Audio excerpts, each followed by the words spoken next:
Right now on Morning News Now, Decision Day this morning. Voters in 2 states heading to the polls in the first test of President Trump's second term. In Wisconsin, 2 candidates fighting for a seat in the state Supreme Court in a costly and controversial race, with top Trump advisor Elon Musk accused of buying votes. And in Florida, a pair of closely watched special elections in 2 GOP strongholds where Democrats have outspent Republicans, hoping to flip 2 House seats. More on the races, the reaction, and what is at stake. Plus, President Trump counting down to what he calls Liberation Day as he prepares to unveil a new set of steep tariffs on nearly all U.S. trading partners. It's going to be something that's going to bring a lot of wealth back to our country, tremendous wealth back to our country. And fallout growing over the president's tariffs on foreign cars. We'll bring you the latest. Developing this morning, devastation across much of the U.S. after a series of severe storm systems that pounded several states with rain, wind, even tornadoes. And the threat is not over right now. Tens of millions of people still under weather alerts. We are tracking the conditions. And staying sharp in retirement. An eye-opening new study shows just how much retired life can impact your brain health. So we'll share tips on how to keep your mind 100 even after the 9 to 5. You're not working anymore. No, but all my retired parents are very busy. So they're doing a good job of keeping active. Good to have you with us this morning. I'm Joe Fryer. And I'm Savannah Sellers. We are going to begin this Tuesday morning, with a first look at voter sentiment toward the second Trump administration. Key elections are taking place in 2 states. Wisconsin voters are set to pick up a new state Supreme Court judge. It's a race that saw tens of millions of dollars spent on TV advertising. President Trump's White House advisor, billionaire Elon Musk, and his super PAC are playing a major role in that uptick in spending in the Wisconsin race. Meanwhile, in the state of Florida, voters will choose replacements in congressional seats vacated by Trump administration appointments. NBC News Chief Capitol Hill correspondent Ryan Nobles has more on what's at stake in these races. Hey, Joe and Savannah, good morning. And this is really, in many ways, the first test for Donald Trump since he was sworn into office. Voters going to the polls in special elections in both Wisconsin and in Florida. In Wisconsin, it's a race for the state Supreme Court. And this is an important race because these judges have a lot of influence over a number of important issues within the state, but specifically the state election maps. And we've seen Elon Musk go all in on this race. He and his associated groups have spent somewhere in the range of $20 million. And Musk, of course, very controversially, gave away 2 $1 million prizes to supporters of his preferred candidate, who also have signed a petition saying that they're going to fight against activist judges. Now, that's led this race in Wisconsin to be somewhat of a referendum on both Donald Trump and Elon Musk and the way that his administration has conducted itself since he was sworn into office back in January. Now, in Florida, it's a little bit different of a situation because now we're talking about 2 special elections for seats in Congress. Now, these are very red districts. One district in particular, the district that was left vacant by Mike Waltz, who, of course, is the national security advisor, is a seat that Donald Trump won by 30 points. But polls show that could be potentially close. The Democrats have raised a lot more money, and there's the potential that that race could fall within single digits. Now, that would still be a win for Republicans, but Democrats say this is an example of how Donald Trump's policies are not resonating with average Americans, and they believe it should send a warning to Donald Trump and Elon Musk and Republicans in Washington that they need to change course. We'll have to see how this plays out tonight. Joe and Savannah. All right, Ryan, thank you. Well, the influence of Elon Musk has put the Wisconsin Supreme Court race in the national spotlight. NBC News correspondent Shaquille Brewster has more on how voters in the state are feeling about the race and the impact the White House is having on this election. Elon Musk. What do you think of my hat? At the center of a contentious Wisconsin Supreme Court race that's turned into the first statewide voter test of the anti-Musk messaging from Democrats. Now Elon Musk is trying to buy Schimmel a seat on the Supreme Court. Drawing protests and a spotlight on the trail. He's trying to buy the election. Musk flying in Sunday night to hand out $1 million checks to signers of his petition. This is one of those things that may not seem that it's going to affect the entire destiny of humanity, but I think it will. What it will affect is control of Wisconsin's highest court. Republican-endorsed Judge Brad Schimmel is facing Judge Susan Crawford, who is backed by Democrats. save our state and save our nation on April 1st. This is about the future of our state Supreme Court.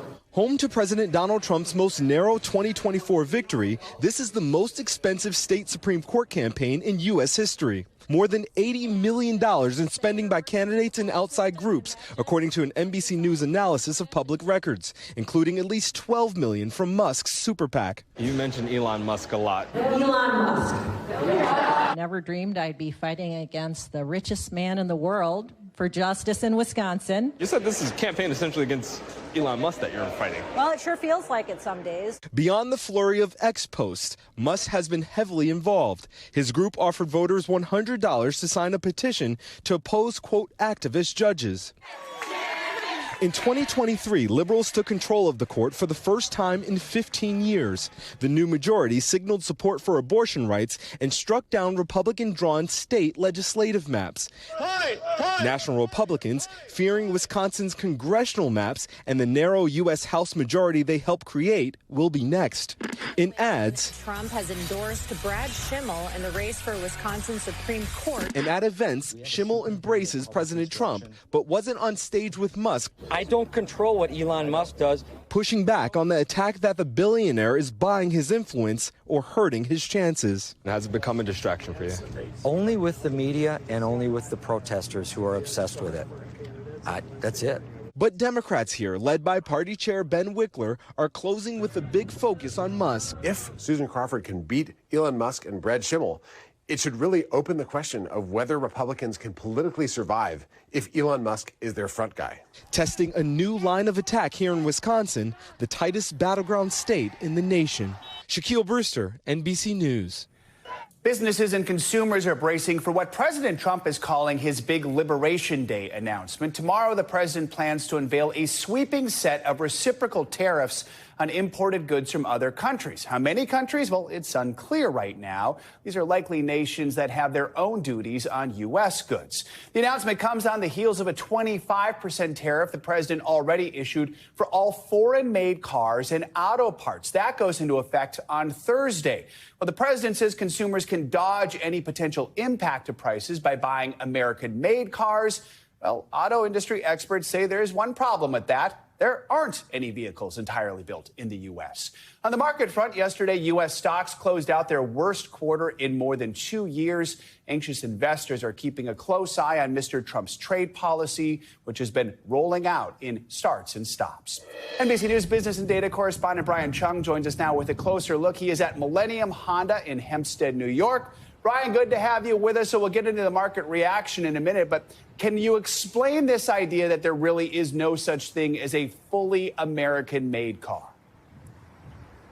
Yeah, good morning, Joe, from this Honda dealership here on Long Island. Now, it is indeed the case that, of course, for Japanese vehicles like these, not, a good portion of the chunk of those cars are made in the United States or in North America. However, it is worth noting that even for American branded cars, just because it has a GM or a Chevy logo in front of it or a Ford logo doesn't necessarily mean that all the parts inside that vehicle are made in the United States. In fact, in many cases, a lot of those parts are coming from Canada or coming from Mexico. They'll actually cross the border multiple times before getting back into your car, which means every time it crosses the border under that 25% tariff, which will take effect later on this week, it'll be added onto that cost, which could get passed down to the customer as well. In fact, I was just on the phone yesterday with a Canadian parts manufacturer that was saying for the same part that he sells to an automaker like GM, again, an American automaker, it'll get tariffed 25%.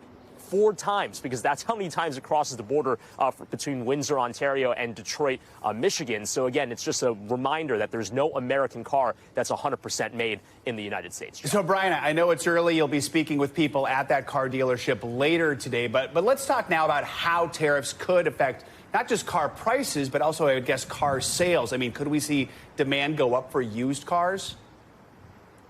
Yeah, well, we've been talking about this estimate from Goldman Sachs. A lot of these Wall Street banks are projecting the direct impact on a vehicle for foreign imports, like, for example, these Hondas. Goldman Sachs is warning that costs could go up per car by as much as $15,000. But for the reasons that I just mentioned in that last question, even domestic vehicles could go up in price as well, somewhere between $3,000 to $8,000, depending on what vehicle you're looking at. So, again, those costs will go down to the consumer. And to your point, Joe, if the prices are higher, does that mean that the sales volumes come down as people balk at those higher prices for new cars? Economists that I've been speaking to in the past few weeks have also mentioned that used car prices could go up as well, even though those cars are already made. The reason why? Because people that don't choose to buy new cars then try to buy used cars. That can make prices go up. There you go, supply and demand. Let's talk about Wall Street. We mentioned earlier U.S. stocks took a major hit in the first quarter, which is now officially over.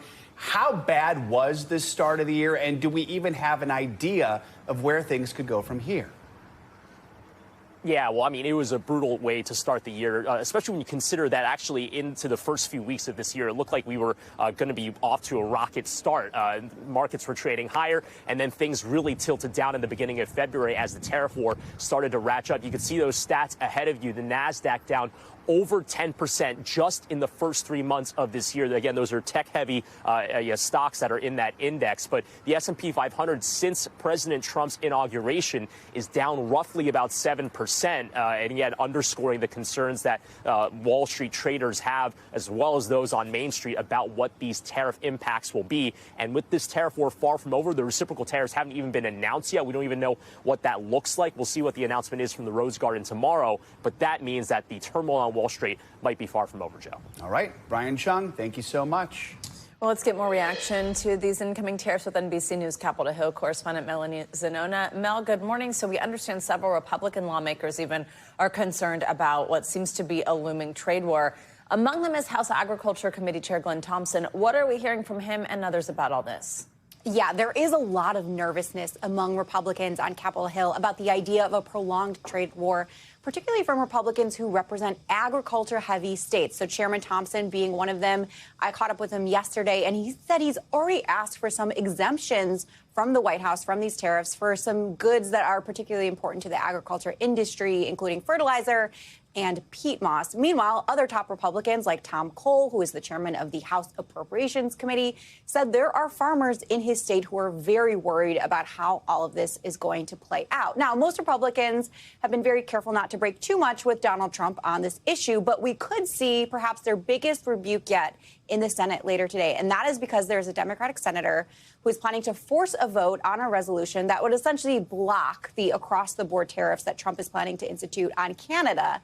And as of right now, it looks like there could be enough Republicans to join with Democrats to succeed in that effort. We're hearing that Susan Collins, Tom Tillis, and Rand Paul are all on board with blocking these tariffs. Now, this would largely be symbolic because, of course, this resolution would die in the House. But nonetheless, it would be a huge public rebuke of President Donald Trump here. Absolutely. Mel, I also want to ask you about the fact that congressional Republicans even are downplaying President Trump's talk of a third term. We talked about this yesterday, but as a reminder, he told our Kristen Welker that he had not ruled that out, that there were methods to achieve it. What are lawmakers saying about this?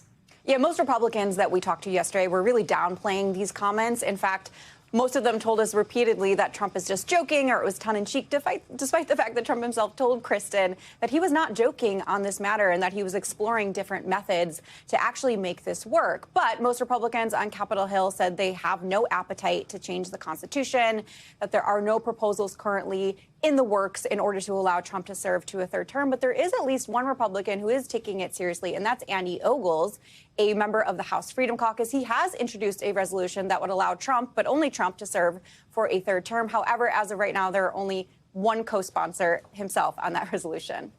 Mel, also last night, we saw the first legal challenges. This is to an executive order President Trump signed last week. So it aims to overhaul elections by requiring people to prove their citizenship when they register to vote.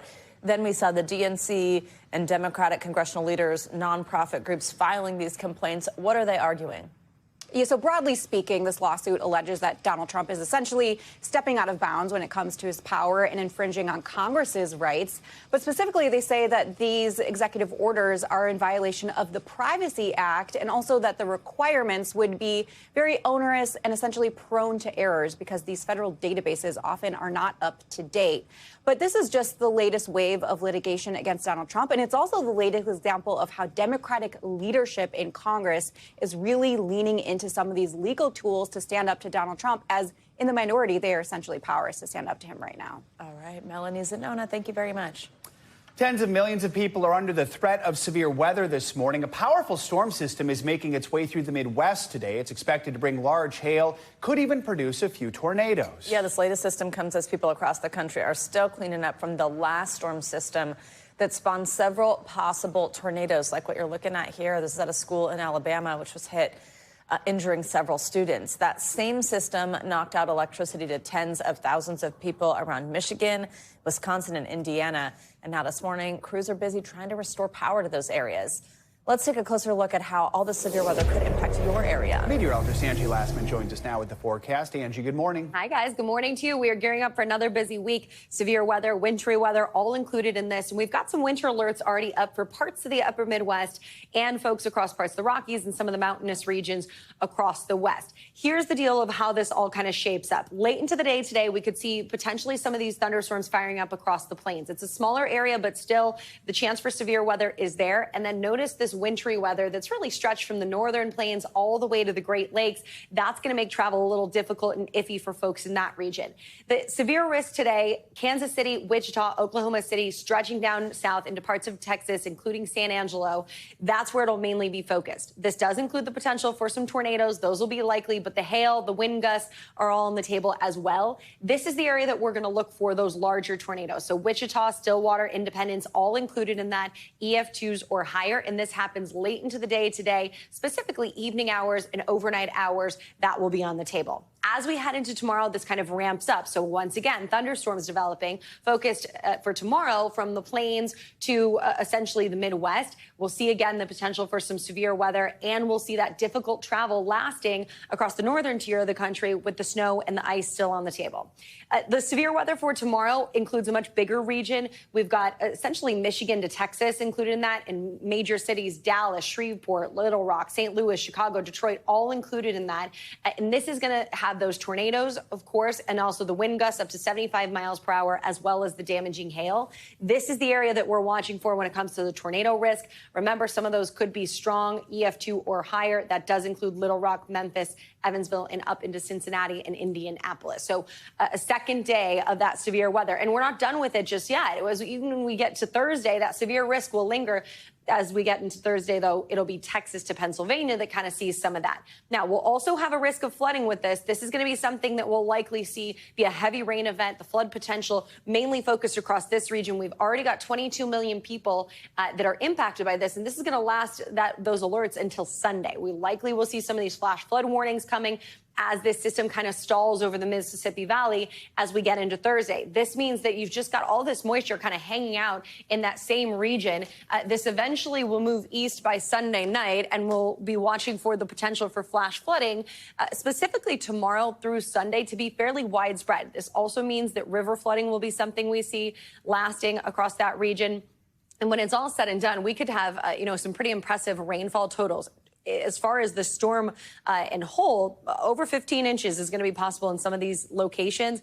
Evansville, Poplar Bluff, Little Rock are kind of in the bullseye of that. But we could see some locations across this region seeing anywhere from 5 to 8 inches of rain in one single day. Guys, we know that doesn't take, we don't even need that much rain to see flooding across that region. So we'll be concerned about this. Again, a multi kind of threat system and multi-day system that we're going to see well into the weekend across much of the east. All right, we know you'll keep an eye on it, Yes, we Angie. will. Thank you so Thank you. much.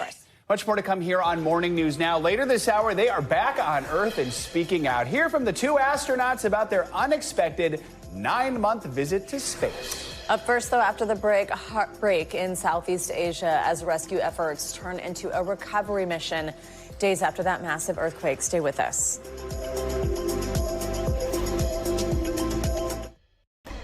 We are back with more on Israel's intensifying actions in the Gaza Strip. The Israeli military issued sweeping evacuation orders across most of Rafah on Monday. That's a sign Israel could soon launch another major ground offensive in the enclave's south. Prime Minister Netanyahu is promising to step up pressure on Hamas until hostages are returned. NBC News international correspondent Matt Bradley joins us from Tel Aviv with more on this. Hey, Matt, good morning. Hey, good morning. So what we're hearing now from the IDF just this morning, it sounds like the IDF launched airstrikes that killed a top Hezbollah commander, according to them. All told, 4 people were killed in the southern Beirut neighborhood of Dahia. Now, this is the second time that the Israelis have struck inside Dahia, which is right next to the Lebanese capital. But they've been striking Lebanon almost every day ever since that ceasefire went into place back in November. So as we're talking about the Gaza Strip, important to keep in mind, there's still a live fight going on north of Israel's border as well. Israel's army is expanding its attacks against Hamas in Gaza nearly 2 weeks after it resumed fighting, announcing new evacuation orders to include the entire region of Rafah in southern Gaza, its largest such order since Israel broke a 2-month-long ceasefire. It comes as Gazans celebrate one of Islam's holiest holidays. But in Gaza, prayers for Eid al-Fitr are surrounded by rubble. And according to Palestinian health officials, Israeli airstrikes often kill the most vulnerable. The Abu Sultan family, already displaced, were sheltering in their tent when missiles struck over the weekend, killing 8 family members. The children were in their holiday best. Hassan is 4 years old, and Habiba, she's 7, said Mona al-Harani, a relative. They're dressed for Eid. They were martyred while wearing Eid clothes. Israel's cabinet approved plans to intensify the fight in Gaza. Israel's prime minister said it would increase the crushing of Hamas and create the best conditions for the release of our hostages. I'm just going to check to see if there's any human remains in here. As the IDF pushes deeper into southern Gaza, a grim search for the bodies of 15 aid workers were discovered there after they disappeared a week ago. We arrived at the site where the ambulances were hit. These ambulances have been buried in the sand. The UN said 8 of them worked for the Palestinian Red Crescent and 1 was a UN staffer. In a statement, the Israeli Defense Forces said the ambulances had been advancing suspiciously toward IDF troops without headlights or emergency signals. Their movement was not coordinated in advance. The statement said the group included 9 operatives for Hamas and Palestinian Islamic Jihad. But the UN says they were simply emergency workers, among more than 1,000 killed since October 7th, 2023. Health workers should never be a target, and yet we're here today digging up a mass grave of first responders and paramedics. So they were here to save lives. Instead, they ended up in a mass grave. They were finally buried. A solemn ceremony flanked by other rescue workers whose ranks continue to thin as the war in Gaza drags on. And guys, we just heard from people who are representing bakeries in the Gaza Strip, and they said the bakeries today have been closed. The United Nations says that there is no longer any flour in the Gaza Strip, and this comes weeks after the Israelis cut off all additional aid into the Gaza Strip. So when we're talking about the tragedies there, it looks as though they are indeed compounding by the day. Guys. All right, Matt Bradley, thank you very much. Let's stay on international news. We have a developing story this morning out of Malaysia where a gas pipeline leaked, sparking a massive fire. NBC's Matt Bodner has more on that and some other world headlines. Matt, good morning. Joe, Savannah, good morning. At least 112 people were injured, 63 of them hospitalized after a major fire erupted on a gas pipeline in Malaysia. The fire broke out Tuesday morning and spread to neighboring homes. It also shot flames almost 20 stories into the air. The state oil company says the affected pipeline has been isolated and the flames will eventually die down. It was still hours before the flames shrank enough for firefighters to approach, and in that time, 49 houses in the surrounding area were damaged. The state oil company has closed a number of other pipeline stations as a precaution, and an investigation is underway. Moving along now to Myanmar, local authorities say the official death toll from last week's massive earthquake has surpassed 2,000 people and is expected to climb even higher than that. More harrowing and heartbreaking accounts of the quake's toll are emerging in the meantime. For example, 700 Muslim worshippers gathered to celebrate the end of Ramadan were killed in collapsing mosques. 200 monks in a Buddhist temple were crushed. In addition to the 2,000 declared dead, more than 3,900 people are listed injured and 270 remain missing. We'll wrap up this hour in Venezuela, where Pope Francis has approved the canonization of the nation's first ever female saint. The woman in question is Blessed Maria Carmen Rendias, who's been credited with miraculously curing a young woman of hydrocephalus. The miracle came when the sick woman touched a portrait of Rendias at her funeral, healing her completely. That is, of course, according to witnesses. Rendias was born in Caracas in 1903 and died in 1977. The Catholic Church requested her canonization in 1995. She was beatified in 2018. Back to you guys. All right, very cool, Matt. Thank you so much. Coming up, a constant struggle. New research shows how everyday encounters could be impacting your mental health. Why experts say things that may seem small may be affecting you more than you think. And the sleepover debate. We're going to unpack a topic that has many parents divided. You're watching Morning News Now.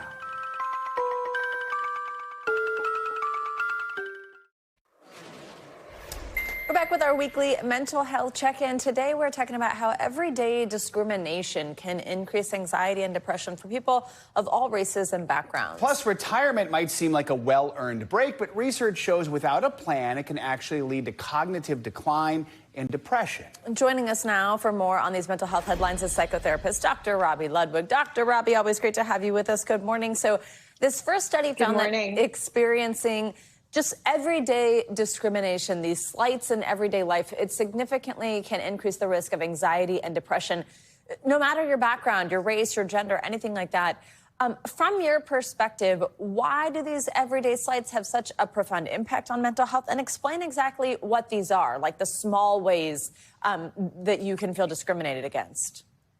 Yeah, so, I mean, discrimination can look like extreme rudeness, not being attended to in a proper way, maybe somebody not going the extra mile, a person not listening to your ideas. So basically, it's a person who is minimized in some way or devalued. And a person can react to that because it's an assault on their ego, it's an assault on their personhood. And sometimes it gets people to feel like they don't matter or they're not important. So that increases the anxiety, the stress, and the depression. Let's talk about social anxiety. So actress Haley Atwell shared that she got some advice from, get this, Tom Cruise. Remember the guy who jumped on Oprah's couch? All right, so he told her to face her social anxiety head on by identifying its source instead of retreating inward. He said, if you're scared of something, just keep looking at it. So Dr. Ludwig, why might facing our anxieties head on rather than avoiding them actually help reduce their impact? Tom Cruise had a good idea. What we resist persists. So if we don't look at our anxiety, then our anxiety has power over us.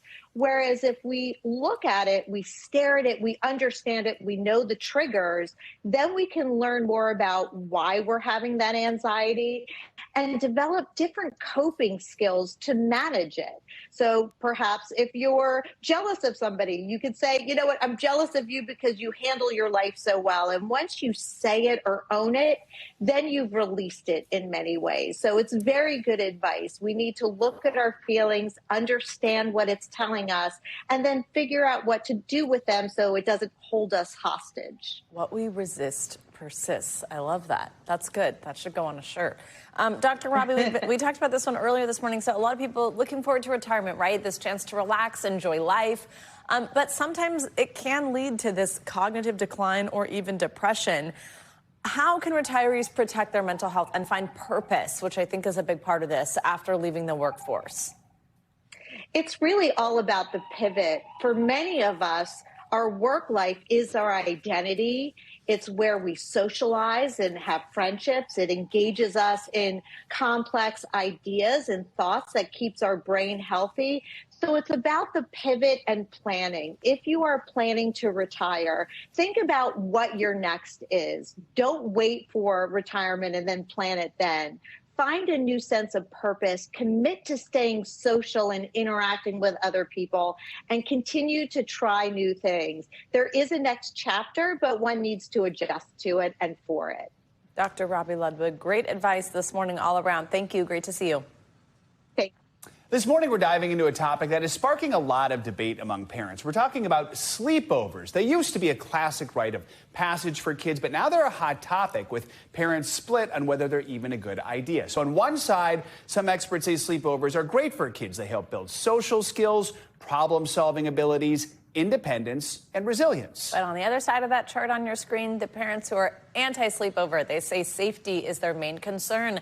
And they cite the risk of violence like sexual abuse or unsecured guns, and the potential for dangerous activities like vaping, bullying, social media, or drinking alcohol. Clinical psychologist Dr. Jennifer Hartstein is here with more on this. So the pros and cons are both valid arguments, and a lot of this might be rooted in a parent's own experience with a sleepover when they were younger, and we didn't really debate this so much.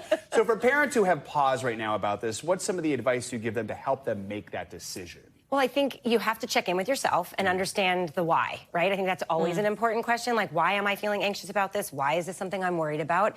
You want to sit down with your kids and really talk to them about why is it something that they want, and educate yourself. What's really happening, right? We are in this 24-hour news cycle. We are bombarded with all the bad things. But as we noted, there are some really important things for development and growth for kids that they get out of this. So what can you do where you feel comfortable? How can you do that?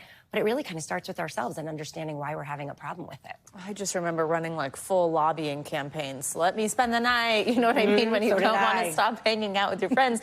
What kind of questions should parents be asking the other parents that are potentially supervising their child if they are going to let them go to a sleepover? Well, and I think about my parents, right? I grew up in the 70s and 80s where we were all kind of feral, but like the fact is that my parents still called and made sure parents were home. So you want to know who's in the house, you know, who's going to be there while the kids are sleeping over. What are the rules? Like, do their rules align with your rules? What are the rules around social media, around screen time? And one that we don't really talk about that much is, do you have a gun in your house, and how is the gun locked up? And I think that's one that a lot of parents are very afraid to ask, but in today's society is a really, really important one, because if you don't feel like your kid is going to be safe in that way, then that's a real reason not to let them go. That's good that you're saying have that conversation. Yeah. It's okay to have that conversation. Also, you say feral, because we just literally played in the streets when I was young, so I think a sleepover didn't feel like that big of a deal. Correct. Okay. So you're a parent, you've decided, okay, yes, my kid can go to this sleepover. What are the things you should do or say to your kid before the sleepover? So have a conversation, right? We don't want to force kids totally out of their comfort zone, but we also do want them to be a little uncomfortable, because discomfort breeds growth. So we want to talk to them. What do they want to do? What are they looking for? What are their boundaries? Where are the limits for them, right? Do they want to sleep in a bed with someone? Would they rather sleep on the floor? So having the conversations, and maybe like an emoji or a safe word that they can text you or do, and then they can kind of blame you. Oh, my parents are really nervous about me sleeping over. Parents have big shoulders. They can take that. So if your kid is uncomfortable for any reason, they can call you and they can come home. And I think that's a really important piece of some of this, is that they don't have to stay in the discomfort if it gets really bad. They can come home. Just have an agreement on what that looks like. There's also this kind of new thing, I guess, called a sleep under. Yes. It's basically like all the sleepover things, you just go home to actually go to sleep. Is that right? Does it still have the benefits of like the kind of the independent feeling that sleeping over can have? It can, and some people also call them a late over, right? So you might stay till midnight or 1 and then get picked up and come home. And sometimes it's a nice way even for parents to get to know other parents, because maybe they're in a different room hanging out and the kids are doing all their sleepover-y things, but everybody goes home at a certain time. So it's a really good way, I think, to ease into this, especially for younger kids, right, where they might not be ready for a sleepover, but they want to have that fun, get in your PJs and your sleeping bag and watch a movie kind of a thing, but you get to go home and sleep in your own bed. Sleep under, or mommy and daddy's night out. Exactly. All right.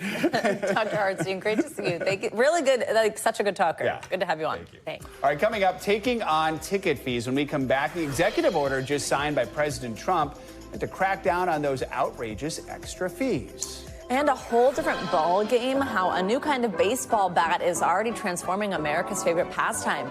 Morning News Now. We'll be right back.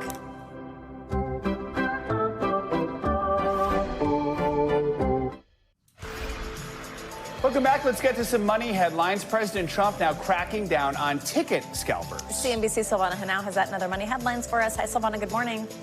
Savannah, Joe, good morning to you. Yeah, President Trump signing an executive order targeting ticket scalpers. Now, it would go after professional ticket brokers that use bots to snap up large numbers of tickets at face value and resell them at high markups. Last year, the Justice Department sued Live Nation, that's the parent company of Ticketmaster, alleging it uses its power to drive up prices. Meanwhile, Tesla suffering its worst quarter since 2022 as the stock tumbled 36% in the first 3 months of this year. That's the third biggest decline in Tesla's 15-year history as a public company. The drop wiping out more than $460 billion in market value and coming as backlash grows to CEO Elon Musk's role with the Trump administration in leading Doge and weaker demand for electric vehicles and Tesla's aging lineup of cars. And have a Coke and a smile with AI. Starting today through June 1st, Coca-Cola will let you use AI to generate custom drink mixes from its Freestyle dispensers.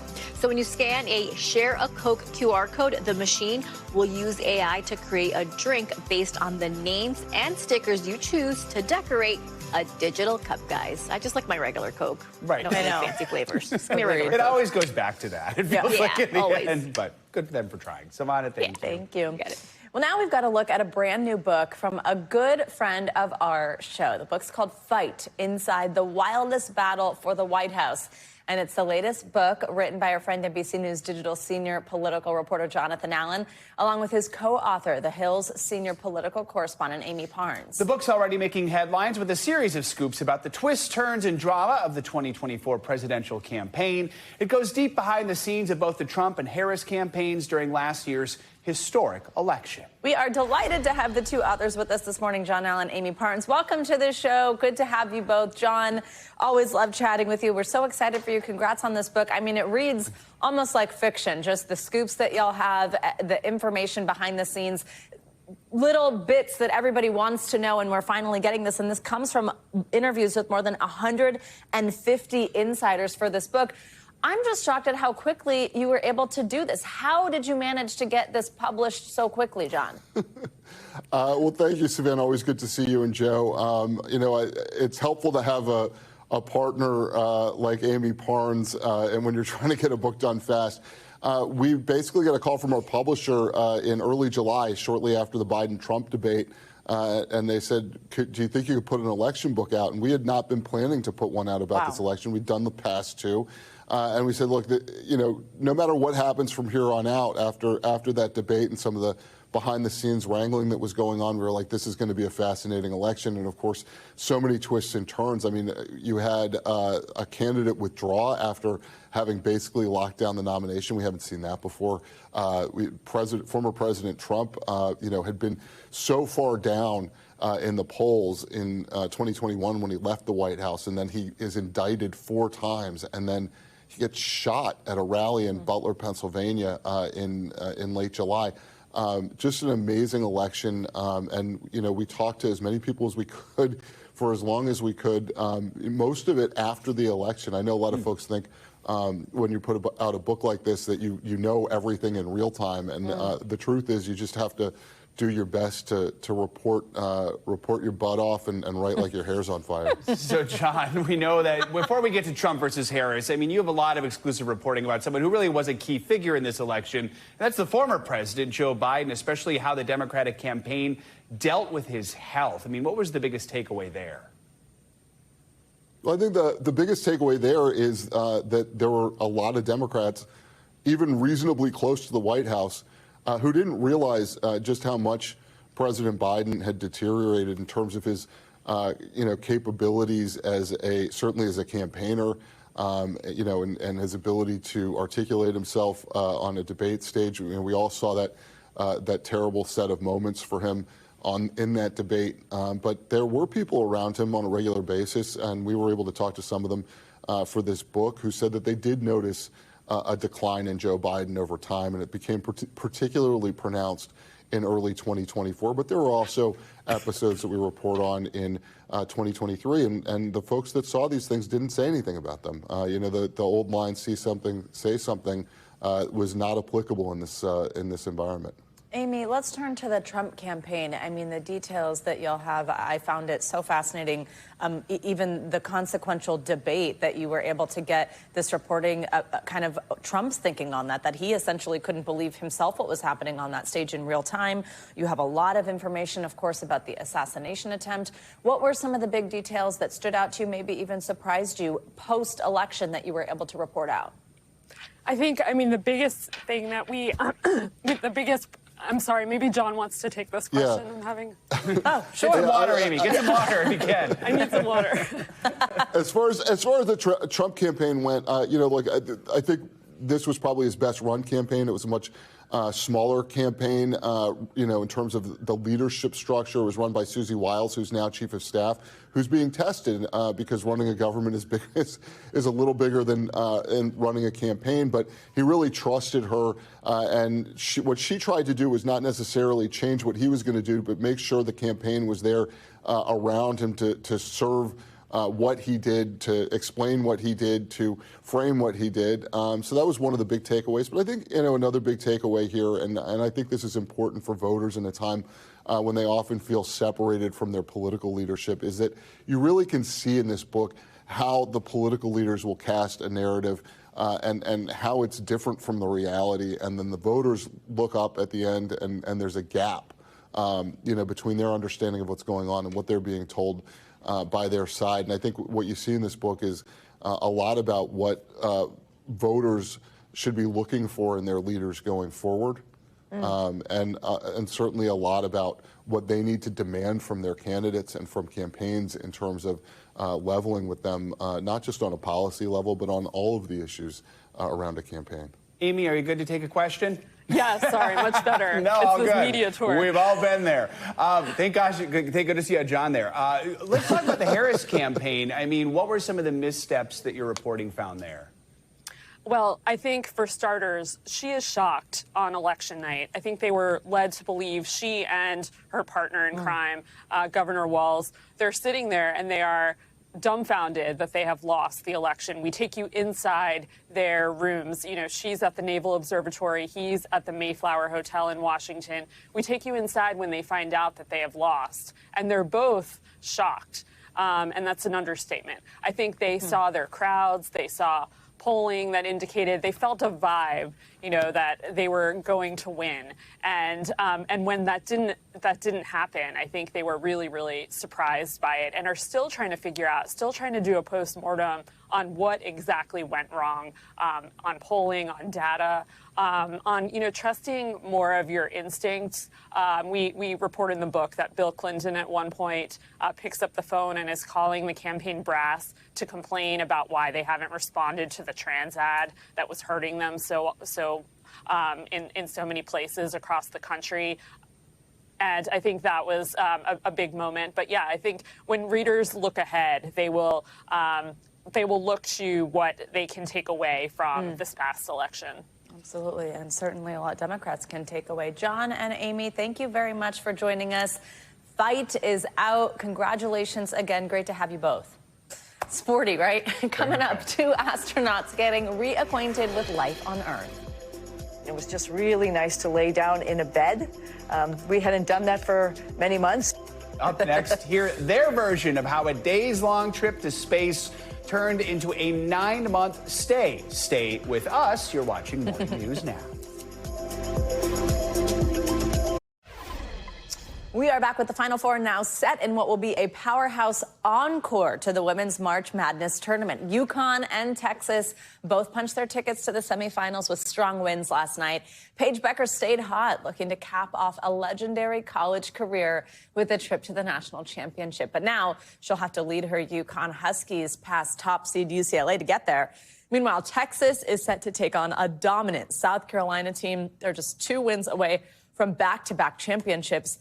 The ladies will tip off these heavyweight matchups this Friday night. Just love when those are written for me, like I know what I'm talking about. Exactly. All the good teams are playing well, too. So Yeah. good for them. All right, 2 weeks after returning to Earth, astronauts Butch Wilmore and Sunny Williams are speaking out for the first time since their unexpected, nearly 10-month-long stay in space. NBC's Tom Costello sat down with them, joins us from the Johnson Space Center in Houston. Tom, good morning. They look pretty good. Yeah, they look really pretty good. They say that after feeling a bit wobbly the first day or two, now they feel great. Sunny has already run a 3-mile run on Sunday. Butch says he's never been stronger. So let me ask you this. If you had been away for that long, what would you crave the most? How about a good bed and a morning latte? If there was ever a Hollywood ending to a long space mission, this was it. And splashdown, Crew 9 back on Earth. The astronauts, known around the world as Butch and Sonny, finally back home with fellow Crew 9 commander Nick Hague. On behalf of SpaceX, welcome home. 2 weeks later, feeling stable after 286 days in zero-G, they say they are so happy to be home. What's the first thing both of you wanted to do? Yeah, I wanted to hug my husband and hug my dogs. And I'll say that in that order. But maybe not. No, I'm just joking. Wilmore and Williams' 10-day mission turned into nearly 10 months when their Boeing Starliner spaceship developed problems. Wilmore insists everyone bears some responsibility. And I'll start with me. There were questions that I, as the commander of the spacecraft, that I should have asked, and I did not. Responsibility with Boeing? Yes. Responsibility with NASA? Yes. All the way up and down the chain. We all are responsible. We all own this. Did you ever feel abandoned up there? Did you ever feel that NASA, the White House, anybody had abandoned you? Felt abandoned? No. I mean, I didn't think about those type of things. I understand the rhetoric that was taking place. I understand the reason for it.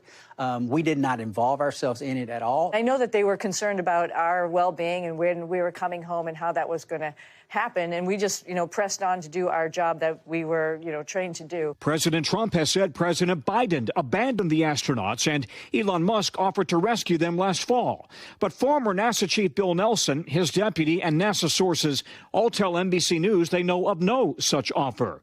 As veteran Navy pilots and astronauts, Sonny and Butch insist they prepare for the unexpected.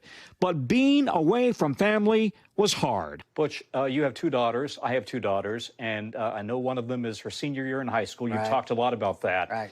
Did you have any opportunity to zoom in, to remote dial in, so you didn't miss some of those important moments in her high school senior year? Yes, we used this doxy, and I was able to go in and doxy in to a couple of her volleyball games. Nick's son was in a band, and they went to nationals, and they sent up video, and we all got together on the big screen and watched it together, and it was wonderful. Their first priority, once they hug their families, sleep. Gravity makes you tired, very tired. And it was just really nice to lay down in a bed. We hadn't done that for many months. What food did you miss the most when you were up on station? Sorry, 2 words. Chicken salad. Chicken salad. A latte. A latte. Nick? Fresh bread. Have you all had your cravings satisfied? Yes. And to quote another traveler, there is no place like home. What's it like to be home? Wonderful. Awesome. It's amazing. Earth is nice. Earth is nice. Yeah.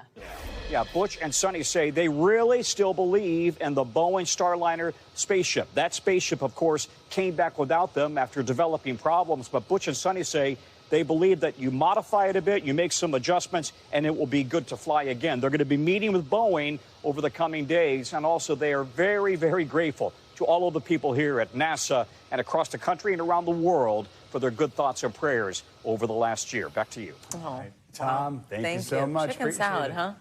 If you know someone with a good chicken salad recipe, that'll do it. All right, that'll do it for this hour of Morning News Now. Stay with us, though. The news continues right now.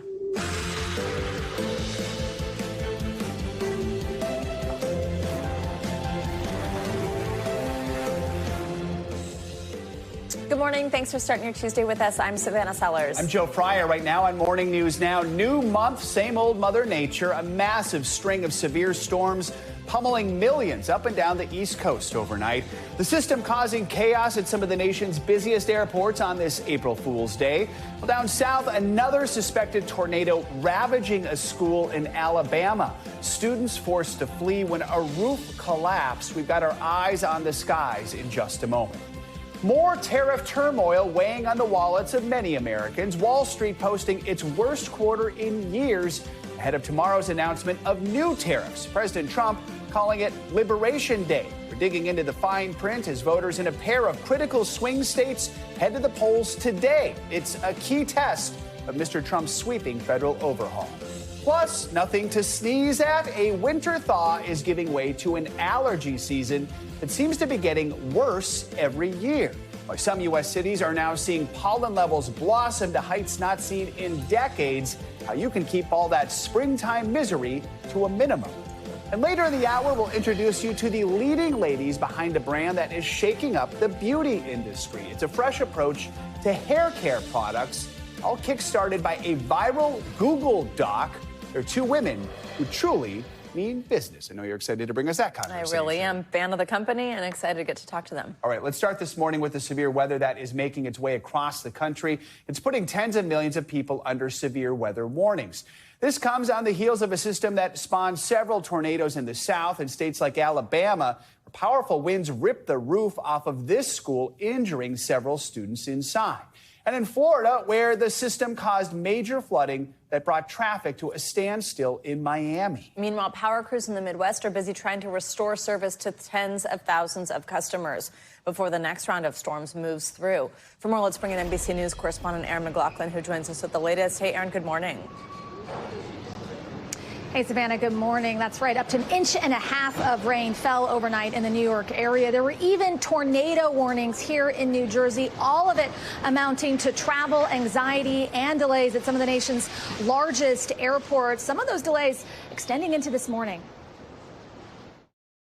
Overnight, torrential rain drenching the Northeast as lightning lit up the night sky across Pennsylvania and New York, causing chaos on the ground and in the air, with multiple ground stops and hundreds of flight delays. Down south, a suspected tornado hit a school in Dothan, Alabama, sending students rushing out of classrooms when a roof collapsed, injuring 5. This morning, we're getting confirmation that tornadoes also touched down in Louisiana, Kentucky, Tennessee, and Mississippi.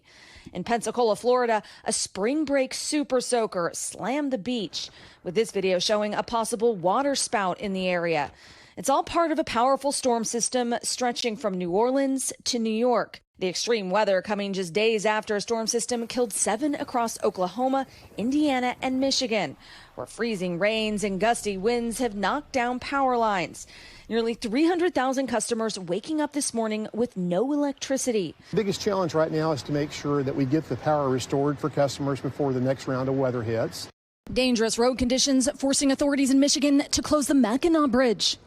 The ice you see behind me is some of the worst ice we've ever seen on the Mackinac Bridge. And in Indiana, cleanup from Sunday's storms underway. Residents of all ages amazed by the storm's strength. I could hear roaring, and the birds were going everywhere. All of a sudden, just a big burst of wind just came, and I just watched the tree go over in the backyard. My neighbor behind me, the tree fell down, landed on my fence. And all this severe weather isn't letting up. Another round of strong storms is expected to impact several states starting tonight, potentially affecting some 70 million people. Savannah. All right, Aaron, thank you so much. Well, for more on the stormy weather, let's take a look at your morning news now weather. Angie Lastman is back with the forecast. Angie, good morning. Hi, guys. Good morning. Another busy week for us. You heard Aaron mention that we've got another storm system that's developing and will bring a multi-day kind of impact to folks across the country. So let's get you what's going on right now. Satellite and radar shows a little rain and some snow across parts of the upper Midwest. We've got plenty of that out west as well. And those are kind of the spots that are seeing the winter alerts right now. As we get into the later parts of today, more of that snow to come across parts of the upper Midwest, really stretching from the Great Lakes to the northern plains. But we'll also see the chance for some of these kind of late day storms to erupt across the plains. This means late into the evening hours, into the overnight hours, we'll see the chance for, once again, severe storms. Kansas City stretching down to San Angelo at that risk. We're looking for the strong tornadoes, though. It'll be a smaller area of the country for today. But notice Emporia down to Oklahoma City basically could see those larger tornadoes, those EF2s or higher.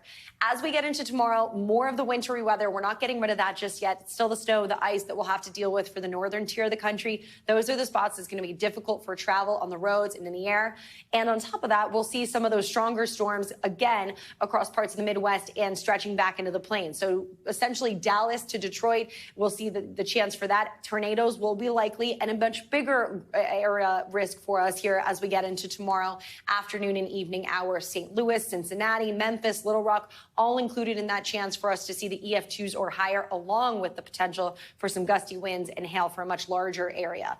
As we head into Thursday, not done with this system just yet. Now the severe risk is essentially from Pennsylvania to Texas. We'll see the chance for some really heavy rain as well. This is going to leave us with a big concern for flooding. We've already got those alerts that are going to go up tomorrow through Sunday, 22 million people included in those. And you can see why. The system kind of just hangs around, and that means as it stalls over the Mississippi Valley, a lot of moisture that is falling essentially in the same areas. We'll have training storms. So that means one after another over the same locations, repeated rounds of really torrential rain. There's going to be plenty of moisture for us to tap into with this system, and it essentially will go into Sunday. So a 4-day flood threat is what we're looking at. If you live anywhere in the blue areas, Toledo to Dallas, you'll see the potential for a slight risk. But really where we see that pink is where we're most concerned about. Evansville, Memphis, Little Rock, where we'll see widespread flash flooding. We could see by the time this is all said and done, guys, upwards of 15 inches, with some of that falling maybe 5 to 8 inches in one day. So really significant flooding. That's one of the biggest concerns with this. And of course, the severe weather we'll also have to deal with. Stay aware, safety threats for sure. Exactly. All right. Thanks, Angie. Well, the global economy is bracing for the rollout of President Trump's latest set of tariffs, which are expected to take effect tomorrow. But this morning, senators are making a last-ditch attempt to block some of them from being implemented. NBC News senior White House correspondent Garrett Haake joins us with more on this. Hey, Garrett, good morning. Hey, Savannah, good morning to you. As some of that attempt involves Senator Cory Booker, who is still speaking this morning after holding the floor overnight, as Democrats try to find some way to shine a spotlight on President Trump's rapid-fire and controversial actions over these first 10 weeks. But it comes amid ongoing uncertainty in the markets over Mr. Trump's trade war, and now the president's set to unveil a new tariff package that will affect even more countries and businesses tomorrow. This morning, just one day away from a major escalation in the president's ongoing trade wars. What they do to us, we do to them. President Trump expected to unveil a package of, quote, reciprocal tariffs on allies and adversaries alike worldwide, but keeping the specifics under wraps, with a Rose Garden rollout planned for Wednesday. The uncertainty leaving businesses and buyers of everything from pharmaceuticals to food to computer chips guessing at what the president has suggested will be a massive reordering of American trade. One of the few tariffs detailed by the White House is the 25% levy on imported vehicles beginning Thursday and on auto parts by May 3rd. There are no tariffs if you do your product here. But in Metro Detroit, home of the American auto industry, the picture is cloudier. We're jumping off the cliff right now. And you can't see the bottom. No. Jim Seavitt has owned Village Ford in Dearborn since 1982. Even the vehicles that are made here have foreign-made parts in them. Is there any such thing as a fully American vehicle anymore? Not that I know of. Not on this lot? No. Goldman Sachs estimates the tariffs could add $5,000 to $15,000 to the price tag of foreign-made cars, and $3,000 to $8,000 on cars made in the U.S. because of the tax on parts. On Saturday, President Trump telling NBC News he, quote, couldn't care less if foreign car makers raise their prices to pass on the tariff costs, hoping it will encourage consumers to buy American. Auto worker James Benson says it's all worth it. We've pretty much gave it away to every country but ourselves. So, yeah, I'm very optimistic. In Washington, Democrats arguing the tariffs will be destructive. Donald Trump's trade war is playing Russian roulette with the American economy. As they try to slow the frantic pace of Trump's new term, some in the party introducing a bill to block some tariffs. And New Jersey Democrat Cory Booker staging a marathon protest on the Senate floor overnight, speaking through the night to protest the Trump administration's cuts to the federal government. I rise tonight because I believe sincerely that our country is in crisis. And there is, of course, another economic deadline, Savannah, that I know you're following closely. The president continuing to sound confident that there will be a deal for a U.S. buyer of or partner for TikTok ahead of Saturday's deadline for the app's Chinese parent company to divest. The president has suggested that a deal for the company to sell could potentially be part of some broader agreement with China on tariffs. So a lot of moving parts to follow here. Yeah. Savannah? There's just a little bit going on this week, huh, Garrett? Just a bit. Thanks, Garrett. Not even 5 months after the 2024 election, voters in Wisconsin and Florida are heading back to the polls today. They'll cast their ballots in key elections. It's a first look at voters' feelings about the second Trump administration and the impact that decisions by the White House are having all around the country. NBC News Chief Capitol Hill correspondent Ryan Nobles joins us from Washington with more on these races. Ryan, good morning. Hey, Joe, that race in Wisconsin you were talking about, it's already the most expensive judicial race in American history. And in Florida, under normal circumstances, Republicans should cruise to wins in two very red districts. But these are by no means normal circumstances. It is the first opportunity for voters to send a message to Donald Trump since he was sworn into office. We're here for democracy, and it's very important that we hear both sides. We're going to show up and we're going to say we're not for sale in Wisconsin. In Wisconsin, Trump's top advisor, Elon Musk, has gone all in on a race to pick a new state Supreme Court judge who could affect key issues, including the state's election map. Musk has been taking a vocal role in Trump's battles with the judicial system, overnight attacking judges who have blocked some of Trump's agenda. These judges are undermining faith in the legal system. In the Badger State, the billionaire and associated groups have spent $20 million in support of the conservative Brad Schmeil in his race against liberal Susan Crawford. We actually are in serious danger of losing the election.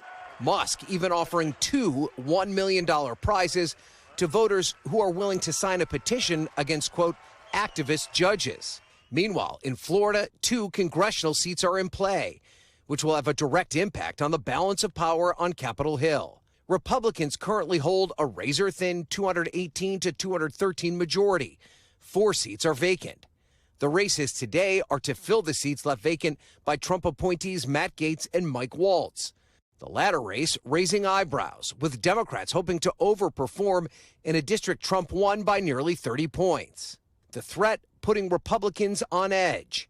President Trump pulling the nomination of Congresswoman Elise Stefanik to serve as UN ambassador in an effort to prevent another special election. There's a lot of people that wanted to run for it, but we have no idea are they going to win. I think it's just security. Now, both sides are already setting expectations for tonight. Republicans arguing that a special election always leads to lower turnout, and that should not be seen as a referendum on the Trump administration, while Democrats are arguing that a closer than expected race should be read as a warning to Trump and his team to change course. Joe? All right, Ryan, thank you so much. Well, Supreme Court justices heard oral arguments on Monday for a case centered around religious rights. Both conservative and liberal justices seem to indicate they were in favor of a claim from several groups linked to the Catholic Church. Those groups argued they were wrongly denied religious exemptions from a state tax that funds unemployment benefits. For more on all this, we're joined by NBC News legal analyst Angela Sanadella. Angela, good morning. So these Catholic-affiliated charitable groups, in Wisconsin, say that they were denied those exemptions essentially because they were said to be not religious enough. What did we hear from the justices on this one, and walk us through the details of the case? Okay, so these Catholic charities said that they deserve this exemption regardless of their religious affiliation, largely because it doesn't matter if they do proselytize or they don't proselytize people. So what the justices said here is that really, it is not the obligation or the ability of the U.S. government, whether or not state or federal, to decide what is religious enough and what is not religious enough. So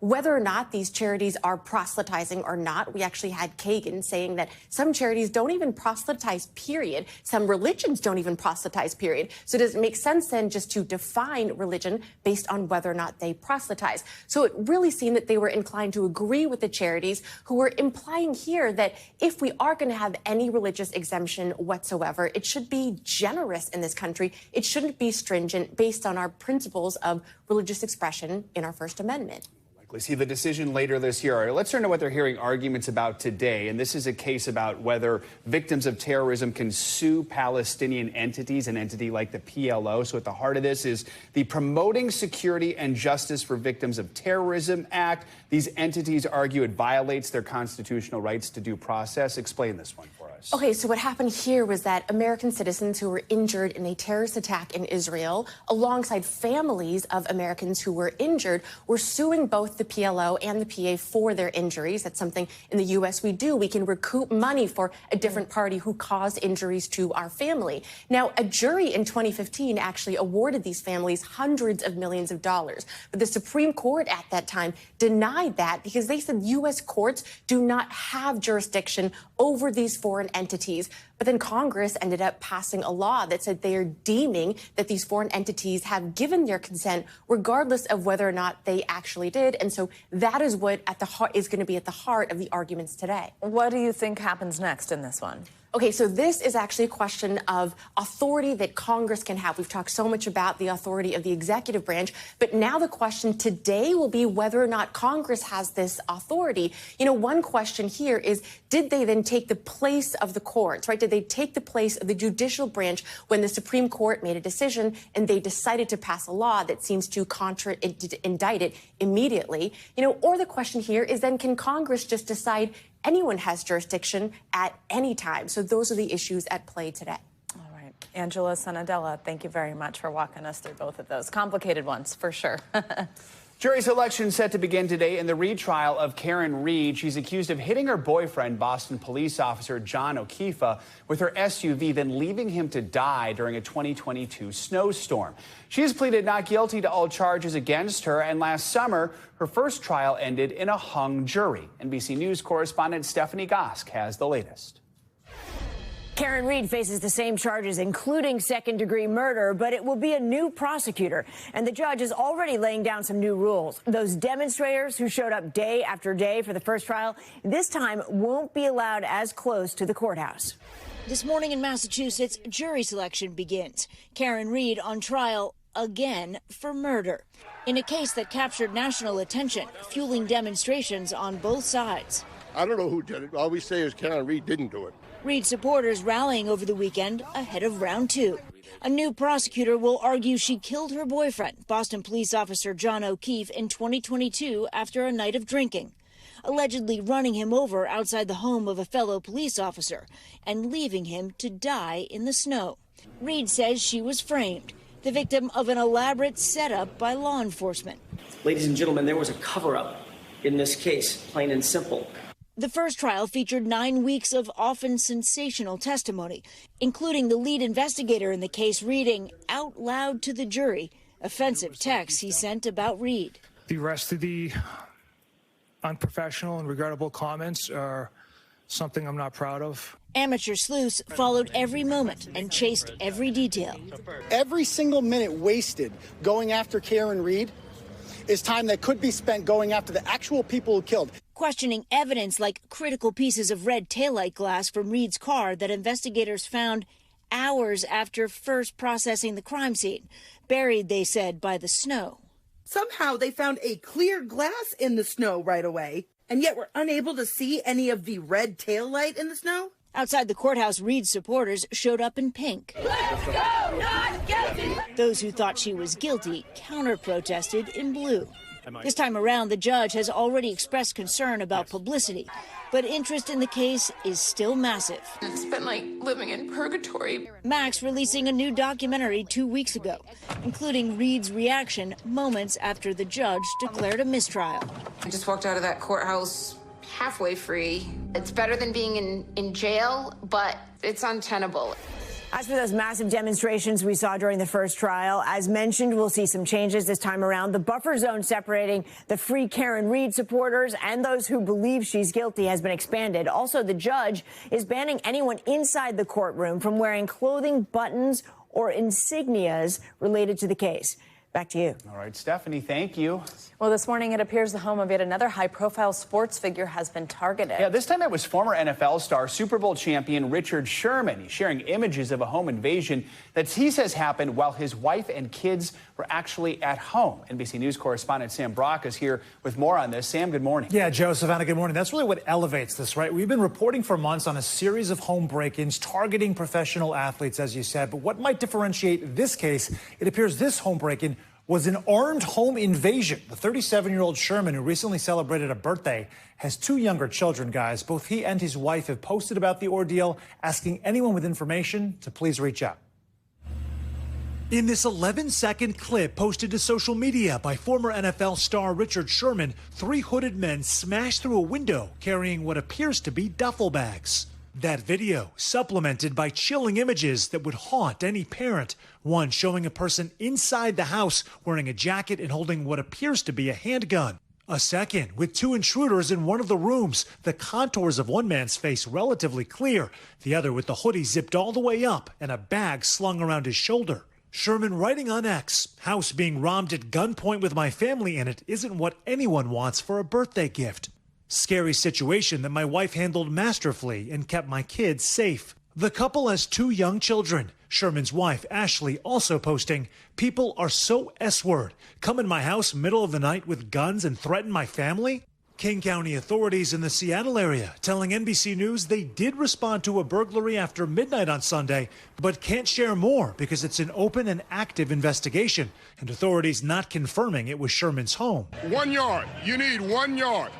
Run the ball. Richard Sherman, a Super Bowl champion with the Seattle Seahawks and a 5-time NFL All-Pro, is now an analyst for Thursday Night Football. Sherman's camp telling us he's declining interviews at this time. He has a significant public profile and is now the latest athlete to find himself victimized by a home break-in. It's frustrating, it's disappointing. But I can't get into too many of the details. In February, federal prosecutors in Florida announced charges against 7 men from Chile, who they say targeted the homes of sports stars, including Super Bowl champs Patrick Mahomes and Travis Kelce, stealing millions. But Sherman's post is the first from an athlete in this recent string of crimes where family members were so close to such a potentially dangerous situation. It's just so scary. I mean, really something to see those videos and just think of those kids home. Sam, I know that we have not heard back from Sherman. You've requested comment, but that, as you pointed out in your piece, we're learning even more from his social media activity. We are. It's interesting. The most information we're gleaning right now, at least reportedly, is from what he's saying in these threads. Sherman talking about the fact that a neighbor sort of piped in and said, hey, this happened in my neighborhood, we think, with this group, and they stole a car. And Sherman said, yeah, thank you so much for the information. Also, I'm hearing from police 5 other people in the neighborhood were targeted. We reached out to King County law enforcement. They said that they can't confirm 5 other folks. Wow. We're actually attacked, and even confirming Richard Sherman's home, whether it was or was not his. But it just is sort of the latest scary chapter of what seems to be a disturbing trend. Pro athletes being targeted. Here's yet another example of that happening. Yeah. And kind of strange, the family home, but also off season right now, too. So. Off season, and he was home. Usually they're not there. Right, right. Oh, all right. Sam Brock, thank you. Scary stuff. Much more to come on this hour of Morning News Now. A little later, we are talking pollen problems, why folks in some U.S. cities are sneezing their way through spring this year in the middle of an allergy season that's only getting longer and more intense. First, though, after the break, a worsening humanitarian crisis in Southeast Asia this morning in the wake of that devastating earthquake. It's claimed so far more than 2,700 lives. The round-the-clock rescue efforts for those still trapped under the rubble. That's up next. In Myanmar, the official number of casualties from that devastating earthquake continues to grow. This morning, the country's military leader put the toll at more than 2,700. 7.7 magnitude quake hit Friday with the epicenter near Myanmar's second biggest city. Rescue crews from neighboring China, India, and Russia have been working around the clock to try and find survivors and get aid to those in need. NBC News international correspondent Janice Mackey-Frayer joins us now from Bangkok with the very latest. Janice, good morning. Just walk us through the state of rescue efforts right now, and what is keeping rescuers from finding the hundreds of people who still seem to be missing? Joe, rescue workers often talk about this golden window of time after a disaster like this. It's 72 hours, and that time has now passed. Here, officials say they're still hopeful. They continue to work methodically, but there's been nobody pulled from the rubble here. And in Myanmar, the problem is that there still isn't a full sense of how many people may be trapped. There are still survivors being found in Mandalay. Reports just in the last few hours of a 68-year-old woman who was pulled from the rubble alive after 91 hours of being trapped. The big problems in Myanmar, though, poor infrastructure and civil conflict, and the combination of those two really hampering the relief effort. The military also has a history of downplaying national disasters, so there is the sense that even with the death toll officially climbing, it could indeed spike much higher. And Janice, on top of all the rescues, all that destruction, those who survived are now facing a humanitarian crisis. Talk about the most urgent needs there and how the country's civil war is affecting all of that. Well, there's a need for everything, Joe. Blankets, medical supplies, surgeons, surgical equipment, safe water, shelter, food, the list goes on. The World Health Organization has issued this emergency appeal for $8 million in help. The World Food Program is beginning its food distribution. We have more international aid organizations that are getting into the country. But the problem, of course, is getting supplies in and then getting those supplies to the places that need them. In speaking with the local rep from UNICEF yesterday, he was saying they have things in the warehouse, but it's a matter of getting them onto the roads and into these hard-hit areas. There are also reports that the military has been blocking some roads, setting up checkpoints and allowing aid to get to only certain areas, this being the byproduct of the civil conflict. Another issue is just trying to address the immediate needs for children. They have been grappling with years of civil war. Now this catastrophic disaster, many of these children may have lost family members. So there really is this sense of trying to double down to help the kids first. And Janice, we know neighboring countries, that includes China, Russia, India, they have sent rescue crews to Myanmar to help in the ongoing search effort. Has the U.S. sent any resources like that? What's the latest there? The USAID has sent a 3-person team expected to arrive soon in country. That would pale in comparison to what they may have deployed in the past for a disaster of this scale. The State Department says the U.S. is contributing money, about $2 million, and that success isn't always measured by physically being there. So they believe the U.S. is stepping up. But there are hundreds of relief workers, search and rescue teams, medical specialists who are on the ground there. They're coming from China, Russia, India, Malaysia, Singapore, Japan, other regions, other countries within the region. So they appear to be stepping in to fill those gaps. Joe? Janice, thank you so much. Well, this morning we're learning more about what may have caused the death of Miller Gardner. The 14-year-old son of former Yankee star Brett Gardner died last month while on vacation with his family in Costa Rica. NBC News correspondent Emily Aketa has been following this story and joins us now with this update. Emily, good morning. Yeah, this is a case, guys, that has really confounded investigators. Since Miller Gardner's death last month, they have looked into the possibility of asphyxiation, food poisoning, a bad reaction to medicine. But now a new line of focus after officials tested the family's hotel room in Costa Rica recently and found high levels of carbon monoxide. This morning, a new possible explanation for the sudden death of 14-year-old Miller Gardner, the son of former Yankee star Brett Gardner, who died while on vacation in Costa Rica last month. In a video statement released late Monday, Costa Rican authorities say Miller Gardner may have died of carbon monoxide poisoning after investigators detected high levels of the dangerous gas in the family's hotel room. That hotel room, according to the Judicial Investigation Agency, was next to a specialized machine room, which is believed to have some type of contamination. This latest revelation follows a reversal last week from the same investigating agency, initially stating that the teen died of asphyxiation, but a day later saying that asphyxia had been preliminarily ruled out as the cause. A spokesperson for the Costa Rican agency previously told NBC News all 4 members of the Gardner family reported feeling sick after eating dinner on March 20th. The next day, Miller was found in his hotel room. His parents saying in a statement he passed away peacefully in his sleep. The Costa Rican resort where the Gardner family had been vacationing said in a statement overnight they trust that the forensic process will objectively, clearly, and conclusively clarify the causes of this unfortunate incident. He had a spark in his eyes. At the Yankees' opening day game last Thursday, a somber moment of remembrance. Over the weekend, the Gardner family releasing a touching obituary honoring Miller, saying the void his passing leaves in the hearts of his family, friends, teammates, teachers, coaches, and others will be felt for years. And initially, a spokesperson for the investigative agency told us they were not looking at this as carbon monoxide poisoning, saying those cases are not common in Costa Rica, but now changing course. We We have learned Miller Gardner's body was released to his family. Investigators who are coordinating with the FBI say the official cause of death will be determined by autopsy and toxicology testing, which could take months. But you can imagine the family eager for some answers at this point. No kidding. Thinking about them right now. Yes. Emily, thanks for the update. Appreciate it. Thanks, guys. Developing this morning, China has launched new large-scale drills around Taiwan, calling it a stern warning against Taiwan's independence. NBC's Matt Bodner has more on that and some other world headlines. Hey, Matt, good morning.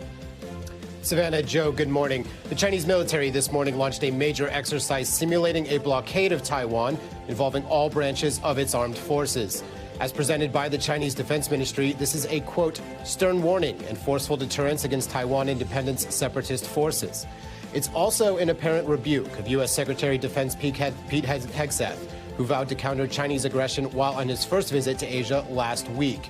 The Chinese drills feature the Shandong carrier and her battle group.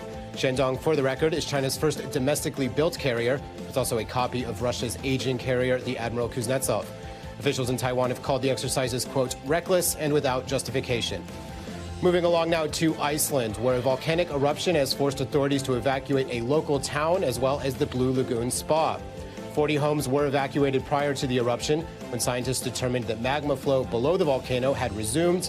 On top of that, there was an intense earthquake storm, leading to the conclusion that the volcano was likely to erupt, and now it has. This is the 11th eruption in southern Iceland since 2021, and a series of dormant geological systems reactivated after 800 years. We'll wrap up this hour right here in the UK. Prime Minister Keir Starmer yesterday hosted the makers of Netflix show Adolescence for a discussion on protecting children from a culture of violent misogyny spreading on social media. Starmer's office said it was backing a proposal from Netflix to show the series for free in schools across the country, hoping to get as many teens to see it as they possibly can. Back to you guys. A reminder of the power of media, and that can spark some really important conversations. It's a really incredible show, too. All right. Thanks, Matt. Thank you. Coming up, it sure feels like spring has sprung this morning, and we got the allergies to prove it. After the break, grab those tissues because we're digging into why some cities here in the U.S. are actually dealing with longer and more intense pollen seasons. It's all definitely nothing to sneeze at. Stay with us. That's up next. We are back with a new report that reveals pollen allergies are a top public health concern here in the U.S. In fact, the Asthma and Allergy Foundation of America, which published that report, says more than 100 million people suffer from allergies or asthma. And to make matters worse, the pollen season's getting longer and more intense. NBC's Jesse Kirsch explains why. From coast to coast, this and that are starting sooner thanks to a worsening allergy season. Over the weekend, Atlanta's pollen count reached its highest level in over 30 years. North Carolina also hit hard. Runny nose, sore throat, itchy eyes. Research from Climate Central suggests climate change is fueling these increasingly tough conditions. As the earth warms and spring gets longer, plants have more time to grow. That means earlier pollen releases plus more spring blooms, throwing extra pollen into the air. And a shorter freeze season also means the problems keep going later into the fall. In patients, for instance, that they do have allergies in the upper airway, particularly in children, and that doesn't get detected, that doesn't get treated, we do see that they may develop later on asthma in their life. To minimize the impact of allergies, experts recommend you avoid outdoor activity between 4 p.m. and sunset. Keep your windows closed, wash your clothing, and shower when you get home. There are also over-the-counter medications and other treatments you can get from your allergist. Identifying your triggers is very important because every one of us has a different trigger for allergies. Allergies that make life complicated when spring is in the air. Jesse Kirsch, NBC News. Let's talk more about this. NBC News medical contributor Dr. Kavita Patel joins us now. Dr. Patel, good to see you. So we just heard the doctor in Jesse's piece talk about identifying our allergy triggers because they are different from person to person. So how do we do that? Yeah, there are common allergies that we're seeing right now, and they're different kinds of pollen. We talk about pollen as if it's one thing. There's different types: tree pollen, grass pollen, weed pollen, and then we have things like dust that even can get kind of kicked up around the same time. You do need to see an allergist to determine which of these could be triggering you. Usually it's a blood test. There are other types of tests, but I've had to do this with my own children just recently, and it's actually pretty simple Once they identify it, then we can try to identify treatments that are applicable. And Dr. Patel, some of the common symptoms of pollen allergies, sneezing, itchy, watery eyes, but beyond those, what should people watch out for that might indicate to them, okay, it's time to see a doctor, you could get more help? Yeah, Savannah, so you cut a couple of them, right? Runny, stuffy nose. We also see a lot of postnasal drip where you feel like you're swallowing or having to kind of sniffle and swallow a lot of things. And then obviously the itchy nose, what you saw in Jesse's piece, itchy nose, eyes, ears, and mouth. I've had some patients where they just have this like intense itching around their ears. They're like, that can't possibly be allergies. So look for symptoms that might not necessarily strike you. And then also common symptoms that get confused with asthma. So wheezing, which we often think of as asthma, that's a common symptom that we see with allergies and asthma, but also with this pollen count, with mostly in allergies today. And we see all those tight shots of the pollen all over everything right there. So do we have an idea of who's most at risk for pollen allergies? We do. We know that children are most at risk because their immune systems are still developing. So allergies really are about kind of this immune reaction. And children have that kind of like immune system in development. So we do see a lot more allergies in children. We do also see them in boys more than girls. It's just something that we've seen over the decades in studies. We do also, I mentioned asthma and wheezing, because if you have asthma, you have a higher likelihood of having some of these seasonal or kind of pollen-specific allergies. And then finally, we are starting to notice that there are certain racial and ethnic subgroups where we just see a higher incidence of allergies. So my bottom line with anybody, though, is that if something is bothering you and it's happening in kind of this regular seasonal setting, it is probably allergies. And I'll put one more hint. It's hard to tell kids don't go outside. So I do want to just put a strong plug in for like get them to take a shower, change their clothes, change their sheets and their pillowcase. Their pillowcase is where they rest their little heads on. That can be where they get a lot of those pollen accumulation. And then finally, make sure you've got a good filter. If you've got central air conditioning, get a good filter because that can also help. So I'm just adding on to what Jesse had in his piece. Very good advice. All right. Good. Dr. Patel, good to see you. Thanks so much. Thank you. Coming up, the leading ladies behind a big brand that is shaking up the beauty industry. Yeah, you might have seen Crown Affair's viral products on social media. After the break, we're introducing you to the women behind the hair care powerhouse. That's next on Morning News Now.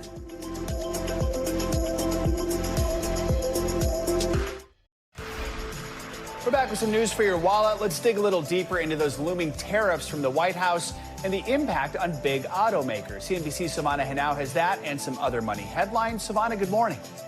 Hey, Joe. Good morning to you. So Ford, GM, and Chrysler parent Stellantis are making a last-ditch effort to persuade the Trump administration to exclude certain low-cost auto parts from tariffs. Bloomberg reports executives have met with the White House, Commerce Department, and U.S. Trade Representative, and they argue tariffs on thousands of parts they source from overseas could have a major impact on the industry, driving up costs by billions, leading to layoffs. Meanwhile, OpenAI says it's finalized a funding round that will raise $40 billion from SoftBank and other investors, giving the maker of ChatGPT a market valuation of $300 billion, putting it just behind SpaceX at $350 billion. It's the largest financing round ever, according to PitchBook, and nearly doubles OpenAI's previous valuation of $157 billion when it last raised money back in October. And McDonald's is teaming up with Minecraft Movie with its own special meals. Starting today, you can choose from two, one for adults and, of course, one Happy Meal. Now, both offer access to digital experiences, 6 custom-designed collectibles, or a dozen figurines inspired by the movie, which opens on Friday. Now, a special code will let you unlock an exclusive game where you can complete your very own quest in the Minecraft world on HappyMeal.com. Happy Meals are different from when I was a child. They really are. They're high-tech now. All right, thanks, Savannah. Very high-tech, sure. Well, now it's time for the latest segment in our series, Women Mean Business. And today's guests are transforming the beauty industry with their unique approach to hair care. Diana Cohen is the founder of Crown Affair, the growing brand with fans, including Gwyneth Paltrow. And Elaine Choi is the newly minted CEO. We're going to talk to both women in just a moment. But first, here's some of their story. Diana Cohen says her love affair with hair started when she was a little girl growing up in Florida. As she got older, she became a hair care guru to her friends. And in 2018, a Google Doc of the 12 steps she swears by went viral. From there, the idea for Crown Affair was born. In the meantime, she had been building her career, starting as an intern at a beauty blog called Into the Gloss, before working at brands like Away, Harry's, and Outdoor Voices, landing a spot on Forbes' coveted 30 Under 30 list in 2019. Then in 2020, she founded Crown Affair alongside the brand's now CEO Elaine Choi. Unlike Cohen, Choi never saw herself in the beauty industry. She grew up in LA and got her start in healthcare consulting. That's how she says she became obsessed with figuring out how things work and finding ways to make them better. They describe Cohen as the visionary and Choi as the operator, and together they've built a brand that's amassed a cult following in just 5 years. Crown Affair can now be found in 4 retailers across the U.S., including more than 250 Sephora stores. And this year, the duo is looking to bring in $30 million in revenue from the brand. Diana Cohen and Elaine Choi are 2 women who mean business. Diana and Elaine are live in studio with us. Good morning. Good morning. Thank you for being here. We're so excited. And Diana, first I have to start by just saying, what was in the Google Doc? I mean, my iconic list of things that changed the health of my hair was in the Google Doc. Like what type of stuff? I mean, everything from like my hair brushing ritual, how important brushing your hair is, my dream hair towel that didn't exist that I wanted to design, favorite oils, dry shampoo. I had about 12 things in the doc of how to take care of your hair from the morning into the evening as a busy woman. And so it only made sense that this would eventually happen, except for, does it? Because like you weren't a hairstylist, you weren't a scientist, and to really like create a product line, it takes a lot of that behind the scenes knowledge. How difficult was it? And tell me about making the decision to go for it. Yeah, so I had spent a decade in the consumer space prior to launching Crown Affair. I was an early employee at brands like Into the Gloss, Away, Harry's. So I definitely had in the trenches knowledge of how to actually build and grow a brand. When it came to hair care, I've just always been obsessed with hair since I was young. I feel like it's that final accessory. It makes you feel amazing. We all know when you're having not a great hair day, you don't feel the same. Yes. So for me, it was really about taking time to educate myself, learn everything I could of how to take care of my hair. So for me, it was about building a world and product that I wanted to recommend to my friends because it was so stylist and salon driven for so long. And I wanted to really empower myself and my community to take care of their hair at home. Absolutely. And Elaine, viewers just heard there in that piece that you weren't necessarily thinking that you would end up in the beauty industry either, but tell us about your path to working here.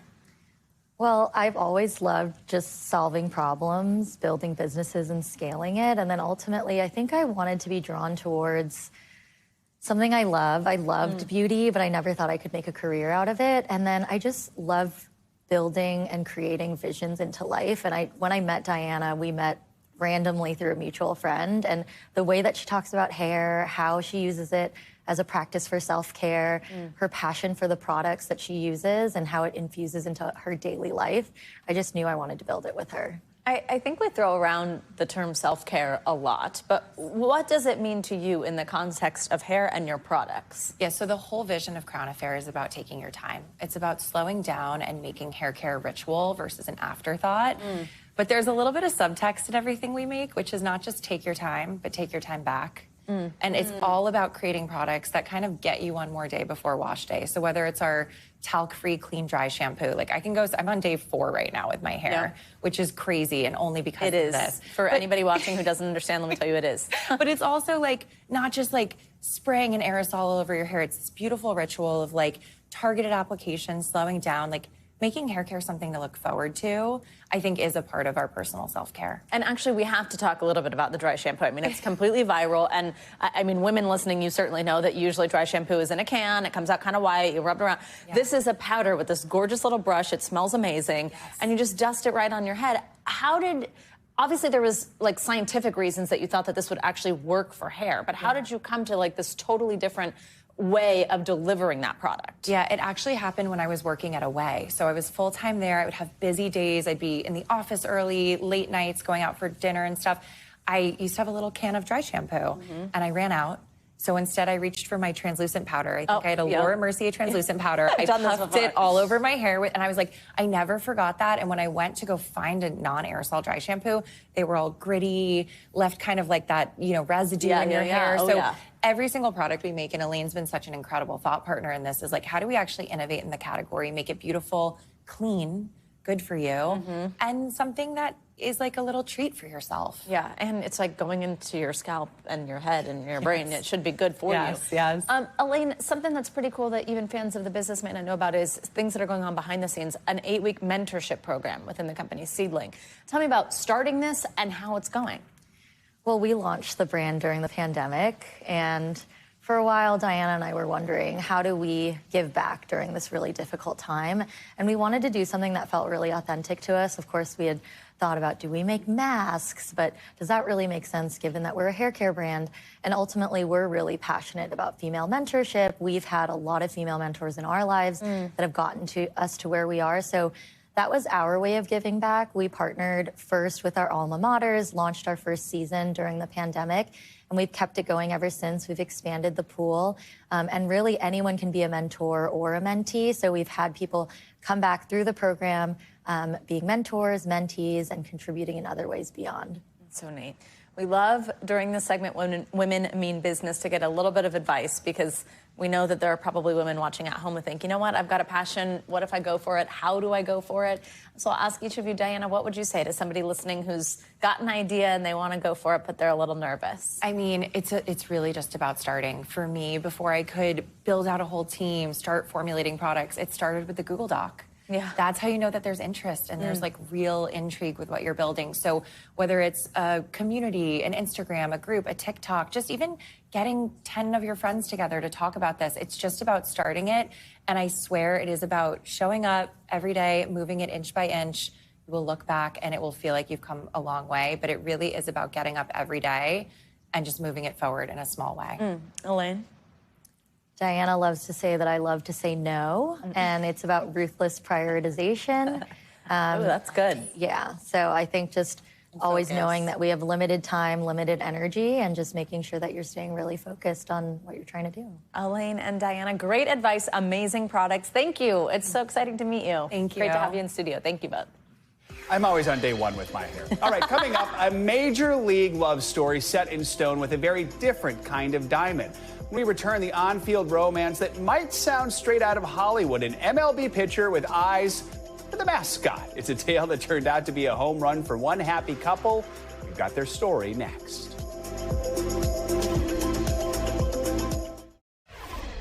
Finally this hour, a story about love and baseball that has all the makings of a Hollywood blockbuster, from romance to forbidden love. There's even a big league mascot. Our friend and Today anchor Craig Melvin introduces us to a couple who met a decade ago on the diamond.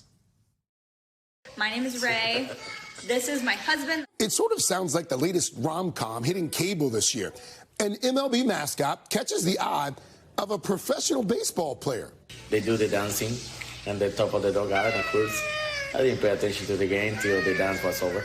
But it's a true story, and it's how Rayanne Ramirez met her now husband, Major League pitcher Erasmo Ramirez. We see each other, we fell in love, and here we are. Rayanne had been working for the Tampa Bay Rays for 2 years, yes, as a mascot, and then as a mascot coordinator before meeting the team's newest ace back in 2015. Erasmo, who's from Nicaragua, was 25 at the time. Rayanne, 20.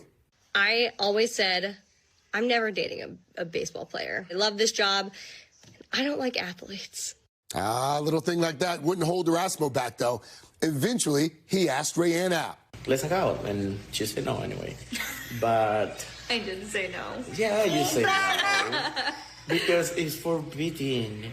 Erasmo did manage to get Rayanne's number, and after initially dating in secret because it wasn't allowed, she hung up her mascot duties and the couple went public, later getting married and starting a family. Now we're here, still together. 3 babies later. And this spring, Erasmo starts a new season with the Minnesota Twins, a decade after hitting a home run off the field, meeting his future wife. Good for them, hanging up the mascot. Forbidden love. I don't know how forbidden. Welcome to Minnesota, by the way. All right, that'll do it. Thanks to Craig Melvin for that report. That's going to do it for this hour of Morning News Now. But the news continues right now. Thanks for watching. Stay updated about breaking news and top stories on the NBC News app or follow us on social media.